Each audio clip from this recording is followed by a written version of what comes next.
Welcome to S4 Tech. ഇന്നിവിടെ ചെയ്യാൻ പോകുന്നത് Redmi Note 7 Proയുടെ ഒരു ചെറിയ റിവ്യൂ ആണ്, unboxing video and review. Redmi Note 7 Pro ആണ് Xiaomiയുടെ Note 7 സീരീസിലെ ഏറ്റവും പുതിയ phone. And let's see its features. Qualcomm 675 പ്രോസസ്സറാണ്.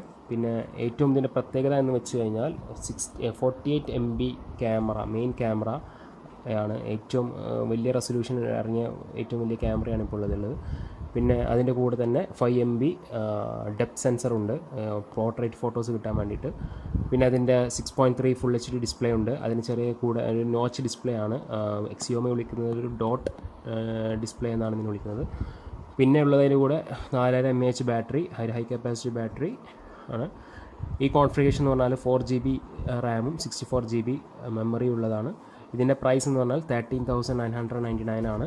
ഇതിൻ്റെ 6 GB വേർഷനും ഉണ്ട്, 6 GB വേർഷൻ 128 GB വേർഷനുണ്ട്. അതിൻ്റെ പ്രൈസ് എന്ന് പറഞ്ഞാൽ 16,999 ആണ്. ഫ്ലിപ്കാർട്ടിൽ അവൈലബിൾ ആണ്. സോ ഇത് അൺബോക്സ് ചെയ്ത് നോക്കാം. Let's see how it is. So phone setup ആയിട്ടുണ്ട്. ആൻഡ് നമ്മൾ സാധാരണ കാണുന്ന Xiaomiയുടെ അതേ സോഫ്റ്റ്വെയർ തന്നെയാണ്. ഇത് MIUI 10 ആണ്. ഇത് ആൻഡ്രോയിഡ് 5 വേർഷൻ, അതായത് ലേറ്റസ്റ്റ് ആൻഡ്രോയിഡ് 5 വേർഷൻ്റെ ബേസിലുണ്ടാക്കിയ Xiaomiയുടെ സ്വന്തം സോഫ്റ്റ്വെയർ MIUI 10 ഉണ്ടാക്കിയിരിക്കുന്നത്. ഇതിൻ്റെ സിം എന്ന് പറഞ്ഞാൽ ഒരു ഹൈബ്രിഡ് സിമ്മാണ്. സിം ഇജക്റ്റ് ടൂൾ വെച്ചിട്ട് ഓപ്പൺ ചെയ്ത് നോക്കാം. ഈ സിം ഇജക്റ്റ് ടൂൾ Xiaomi ഈ ബോക്സിൽ തന്നിട്ടില്ല, എന്താണെന്ന് അറിയില്ല. പക്ഷേ അങ്ങനെ തരാഞ്ഞത് സാധാരണ എല്ലാത്തിലും തന്നിട്ടുണ്ട്, അവർ നിർത്തിയോന്ന് അറിയില്ല. ഇതാണ് ഹൈബ്രിഡ് സിം, അതായത് ഒന്നെങ്കിൽ 2 സിം ഇടാം. അപ്പോൾ അങ്ങനെയാണെങ്കിൽ മൈക്രോ SD കാർഡ് ഇടാൻ പറ്റില്ല, അല്ലെങ്കിൽ ഒരു മൈക്രോ SDയും ഒരു സിമ്മും ഇടാം. 4G വോൾട്ടേജ് സപ്പോർട്ട് ഉള്ളതാണ്. നോച്ച് ഡിസ്പ്ലേ ആണ്, ഇവിടെ കണ്ടാൽ മനസ്സിലാവും. നോച്ച് ഡിസ്പ്ലേ ആണ്, ഒരു ചെറിയ വാട്ടർ ടോപ്പ് നോച്ച് എന്നാണ് സാധാരണ പറയുന്നത്. Xiaomi ഇതിനെ വിളിക്കുന്നത് ഡോട്ട് ഡിസ്പ്ലേ എന്നാണ്. പിന്നെ ഇതിനെ പറ്റി പറയാനുള്ളത്, ഇതിൻ്റെ ഡിസൈൻ തന്നെ നേരത്തെ പറഞ്ഞ ഗ്ലാസ് ഡിസൈനാണ്. ഒരു ഗോൾഡൻ ഗ്ലാസ് 5 ആണ് ബാക്കിലും ഫ്രണ്ടിലും വെച്ചേക്കുന്നത്. പിന്നെ ഇതിൻ്റെ കളർ 2 രീതിയിൽ വരുന്നുണ്ട്.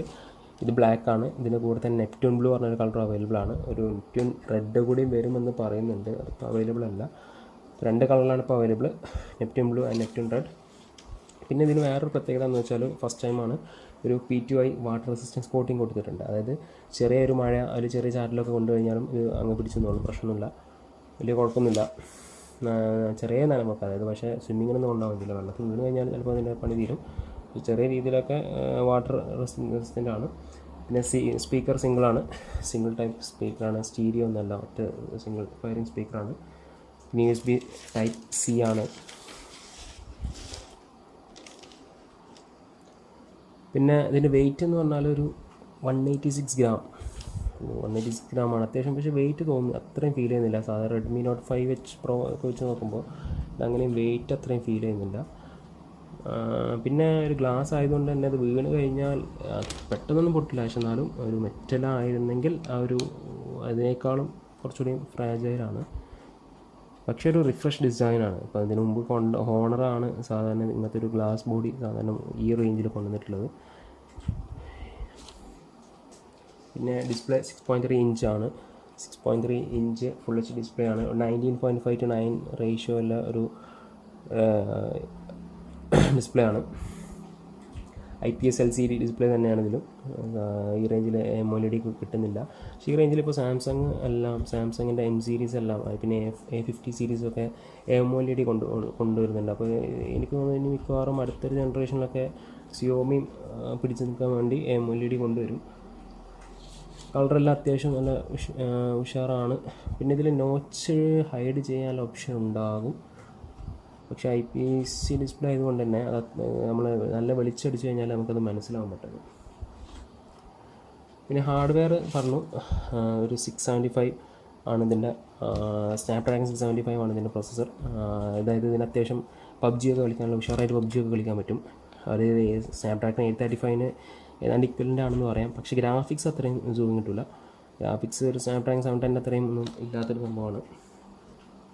പിന്നെ ഒരു 4000 mAh ബാറ്ററി ഉണ്ട്. ഒരു ദിവസമൊക്കെ കൂളായിട്ട് കിട്ടും. പിന്നെ 1.5 ദിവസമൊക്കെ കൂളായി, ഒരു ദിവസത്തിനേക്കാളും പോകും, 1.5 ദിവസമൊക്കെ കൂളായിട്ട് കിട്ടും, ഒരു പ്രശ്നമില്ലാതെ കിട്ടും. പിന്നെ പറയാനുള്ളത് ഇതിൻ്റെ ഫിംഗർ പ്രിൻറ്റ് സെൻസറാണ്. അത്യാവശ്യം അത് സൂപ്പർ ഫിംഗർ പ്രിൻറ്റ് സെൻസർ തന്നെയാണ്. ഇത് കണ്ടാൽ മനസ്സിലാവും, ടച്ച് ചെയ്യുമ്പോൾ തന്നെ ആക്റ്റീവ് ആവുന്നുണ്ട്. ടച്ച് ചെയ്യുമ്പോൾ തന്നെ ആക്റ്റീവായി വരുന്നുണ്ട്.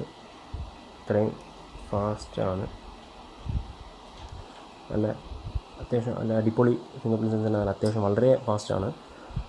ഇതെന്താ ഹൈലൈറ്റ്, ക്യാമറയിലോട്ട് തന്നെ വരാം. 14 MB സെൻസറാണ് ഇതിൻ്റെ ക്യാമറ, നേരത്തെ പറഞ്ഞു. അതിൻ്റെ കൂടെ തന്നെ 5 MB ഡെപ്ത് സെൻസറുണ്ട്. പക്ഷേ ഇത് ഈ ഫോട്ടോസ് എല്ലാം എടുക്കുന്നത് 12 MB-യിലാണ്. 12 MB-യിൽ എടുത്താൽ ഒരു ഗുണം എന്ന് വെച്ചാൽ ഇതിനൊരു പിക്സൽ ബൈനിങ് ടെക്നോളജി ഉണ്ട്.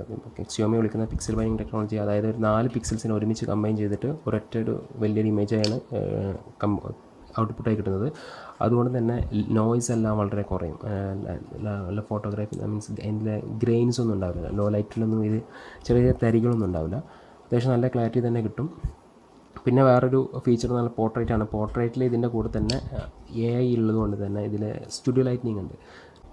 പിന്നെ ഇതിൻ്റെ അടുത്തൊരു ഹൈലൈറ്റ് എന്ന് പറഞ്ഞാൽ പോർട്രേറ്റാണ്. ഈ പോർട്രേറ്റിൻ്റെ കൂടെ തന്നെ ഇതിൽ സ്റ്റുഡിയോ ലൈറ്റിനിങ് ഉണ്ട്. സ്റ്റുഡിയോ ലൈറ്റിംഗ് പറഞ്ഞാൽ ഒരു iPhone 10 അവർ അതായിട്ട് കൊണ്ടുവന്നത്, iPhone X കൊണ്ടുവന്നത് സ്റ്റുഡിയോ ലൈറ്റിംഗ്. പിന്നെ അടുത്ത ഫീച്ചർ എന്ന് പറഞ്ഞാൽ നൈറ്റ് ഫോട്ടോഗ്രാഫിയാണ്.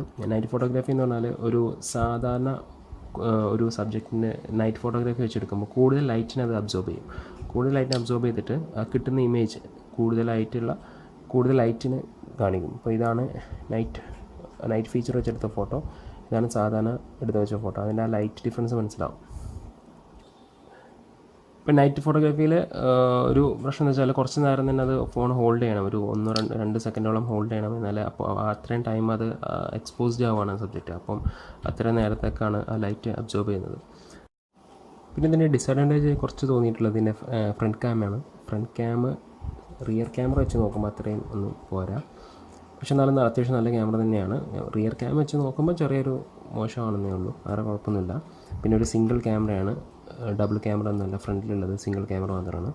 പിന്നെ അടുത്തൊരു ഫീച്ചർ എടുത്ത് പറയുന്നത് AI ആണ്, ആർട്ടിഫിഷ്യൽ ഇൻ്റലിജൻസ് ആണ്. ആർട്ടിഫിഷ്യൽ ഇൻ്റലിജൻസ് ഓണാക്കി കഴിഞ്ഞാൽ നമ്മൾ ഫോക്കസ് ചെയ്ത് കഴിഞ്ഞാൽ അത് എന്താണ് സബ്ജക്റ്റ് മീൻസ് എൻവറോൺമെൻറ്റ് എന്താണോ അതിനനുസരിച്ച് ഇതിൻ്റെ ക്യാമറ അഡ്ജസ്റ്റ് ചെയ്യും, എന്നിട്ട് ആ ഫോട്ടോ എടുക്കും. അപ്പം അത്യാവശ്യം നല്ല സോഷ്യൽ മീഡിയയിലൊക്കെ ഷെയർ ചെയ്യുന്നവരാണെങ്കിൽ AI ഓണാക്കിയിട്ട് എടുക്കുന്നതായിരിക്കും നല്ലത്. കാരണം ഓട്ടോമാറ്റിക്കായി ക്യാമറ അതിൻ്റെ എൻവറോൺമെൻറ്റ് മനസ്സിലാക്കിയിട്ട് ക്യാമറ അഡ്ജസ്റ്റ് ചെയ്തോളും, അതിൻ്റെ പാരാമീറ്റേഴ്സ് എല്ലാം അഡ്ജസ്റ്റ് ചെയ്യും. അതാണ് ആർട്ടിഫിഷ്യൽ ഇൻ്റലിജൻസ് ക്യാമറ. പിന്നെ ഉള്ളത് ഇത് സാധാരണ എല്ലാ Xiaomi ഫോണിലും കാണുന്ന പോലെ തന്നെ ഇതിൻ്റെ IR ബ്ലാസ്റ്റർ സെൻസറുണ്ട്. അതുകൊണ്ട് തന്നെ അതിൻ്റെ കൂടെ തന്നെ വരുന്ന MI റിമോട്ടുണ്ട്. നമ്മളെ വീട്ടിലെ TV, ഫ്രിഡ്ജ്, TV, AC എല്ലാം കൺട്രോൾ ചെയ്യാൻ പറ്റും. പിന്നെ അത്യാവശ്യം PUBG കളിക്കുന്നവർക്കൊക്കെ ആണെങ്കിൽ നല്ല സൂപ്പർ ഫോൺ തന്നെയാണത്. കൂളായിട്ട് ഈ ഗെയിം കളിക്കാൻ പറ്റും. കാരണം സ്നാപ്ഡ്രാഗൺ 695 ആണ് ഇതിൻ്റെ പ്രോസസ്സർ. സോ അത്യാവശ്യം നല്ല സ്പീഡിൽ ഒരു ഹൈ റെസൊല്യൂഷനിൽ തന്നെ കളിക്കാൻ പറ്റും, വലിയ കുഴപ്പമൊന്നുമില്ല. പിന്നെ ബാറ്ററിയും അത്യാവശ്യം നിൽക്കുന്നുണ്ട്, നല്ല ബാറ്ററിയാണ്. ഞാൻ ഇതിൻ്റെ വേറൊരു ഫോണിൽ കളിച്ചിട്ടുണ്ട് PUBG. ഒരു അരമണിക്കൂറൊക്കെ കളിച്ച് കഴിഞ്ഞാൽ ഒരു 10% മാത്രമാണ് പോകുന്നത്. അത്യാവശ്യം നല്ല ബാറ്ററി ബാക്കപ്പുണ്ട്.